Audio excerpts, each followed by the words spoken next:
அதனால் தான் அல்லாஹ் தஆலா சொல்கின்றான், அல்லதீன ஆமனு வ தத்மஇன்னு குலூபுஹும் பிதிக்ரில்லாஹ் அலா பிதிக்ரில்லாஹி தத்மஇன்னுல் குலூப்.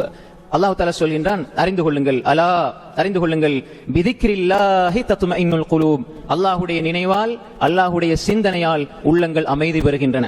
திக்ர் என்பது ஒரு மனிதனுடைய நாவினுடைய அசைவு அல்ல. திக்ர் என்பது உள்ளத்தினுடைய அதிர்வு. உள்ளத்தால் அல்லாஹ்வை நினைக்கின்ற, உள்ளத்தால் அல்லாஹ்வை பற்றி சிந்திக்கின்ற அந்த உணர்வைத்தான் அல்லாஹு தஆலா திக்ர் என்பதாக சொல்கிறான். வாழ்க்கையில் சுப்ஹானல்லாஹ், அல்ஹம்துலில்லாஹ், அல்லாஹு அக்பர் என்று ஒரு மனிதன் சொல்லுகின்ற வார்த்தையோடு திக்ர் சுருங்கி விடுவதில்லை. நாவால் சொல்லுகின்ற அந்த வார்த்தை உள்ளத்திலே பிரதிபலிக்க வேண்டும். உடலினுடைய உதிரிப்பாகங்களால் அமல்களாக வெளிப்பட வேண்டும். ஒரு மனிதன் அல்லாஹ்வை உணர்ந்திருக்கிறான், அல்லாஹ்வை பற்றி சிந்திக்கிறான் என்று சொன்னால் அந்த மனிதனுடைய இபாதத்துக்கள் சீராகும், வணக்க வழிபாடுகள் சீராகும். அவனுடைய வாழ்க்கையிலே வணக்க வழிபாடுகளில் அவன் சரியான ஒழுங்கான ஒரு நிலையில் அவன் இருப்பானாக இருந்தால் அவனுடைய வாழ்க்கை மனமானதாக இருக்கும்.